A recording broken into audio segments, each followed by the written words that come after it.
This is a picture of my cousin Chase and I. No offense to my other cousins, but I think he's my favorite cousin. The reason I'm here to talk today is so you can all understand how hard it is for families when you have a loved one in jail. Right now, Chase is serving 5 years in prison. He has to split that time between federal and state. He is in jail on probation violation. He's been in and out of jail for different reasons since he was 18. Almost every time he's been back in jail is because of probation violation. I wasn't able to see Chase for a year because the federal prison he was put in was out of state. When he was transferred here for a state court case, I got to see him. My mom didn't know at first if she wanted me to go because she was worried I wouldn't be able to handle seeing him in jail, and sometimes I don't handle it well. The first time I went, I had to go very early because there's a line and visiting hours only have a 2-hour window.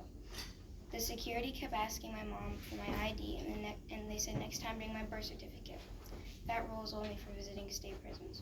When I got into the room, it was very small and only had 2 small stools to sit on. There was a glass window that had wiring throughout it and a phone on the wall. I would be able to see him on the other side of the glass once he came to see us. I got really scared. The space is scary, and I realized my cousin was a prisoner at that point. My mom saw I was getting upset and told me, whatever you do, don't cry. After you leave, you can cry all you want. It was hard because I wasn't able to touch him. There is a big glass that isn't very clean that has wire lines running through it, and you have to talk on a phone. I have never seen a phone with a cord like that before.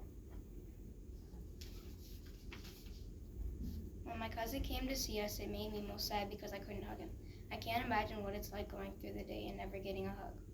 I was able to sit and talk to him for 20 minutes. We talked about school, what books I was reading, how my grades were, and sports. Whenever I leave, my cousin always says, "I love you, baby girl," and tells me to write him. When I leave the jail, it's hard because I usually start crying, because it's never enough time. I don't think people understand how hard it is for kids to keep in contact. The federal judge recommended Chase be put in a Minnesota medical facility because he's been shot in the head and is still recovering. Just because the judge recommends something doesn't mean they listen. He ended up getting sent to Illinois and Colorado. Neither are medical facility, and his medicine isn't always given to him. Because it's so far, I wasn't able to visit, and to call each other costs lots of money. It's important to know Chase suffers from really bad PTSD.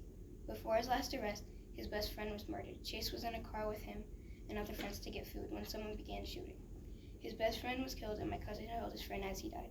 There are others in jail who also have PTSD. The prisons aren't set up to help people with mental health issues or to make sure the prisoners get counseling. I do try to write, but some letters were sent back because there was glitter. Another time it was sent back because I used crayon. Both are contraband. It feels like prisons discourage contact with family. This is one of the more recent letters I sent to him. I just want him home.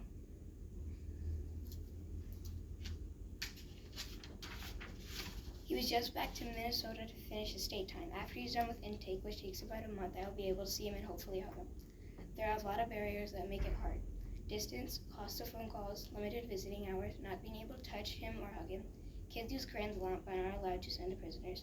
I was lucky to have a copy of my birth certificate, but not everyone has that or can afford to buy a new one. I know some might think maybe he just shouldn't go to jail, but I have 1 in 3 black men will be in jail in their lifetime. I have 7 boys in my family, 3 brothers and 4 cousins. That means there's a strong chance another family member will be in jail. Black men aren't given the same privilege. I'm here today to advocate for my cousins and other families. I've watched the prisons treat him like an animal, and I want everyone to know he's a good person and shouldn't be defined by what he used to be when he was young. I've watched kids lose their relationships with family members because it's hard to keep in contact. I'm here to let you all know my cousin isn't a bad person, but someone who makes mistakes. We all make mistakes. Thank you for your time.